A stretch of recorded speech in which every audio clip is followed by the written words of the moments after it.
Huwag natin kakalimutan na ang lahat ng bagay sa mundong ito, gaano man kaganda, gaano man katibay, gaano man kalakas, gaano man katindi, gaano man kamakapangyarihan, lilipas din, magbabago din, mawawala din, kaunting panahon na lamang din. I-categorize natin sa dalawa na lang, sa mga masasaya nating karanasan, sa mga malulungkot nating karanasan, sa magaganda nating karanasan, sa mga pangit nating karanasan, sa mga sinasabi nating blessings, at sa mga sinasabi nating sufferings or problems.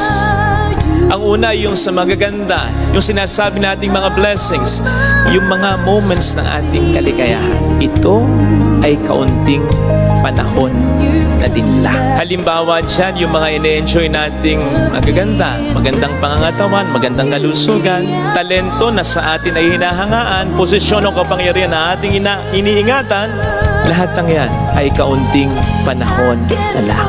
Kahit nga ang isang buong pamilya, hindi man masira dahil sa problema o dahil sa pagiging pasaway ng isang miyembro ng pamilya, again, ito pa rin ay kaunting panahon na lang.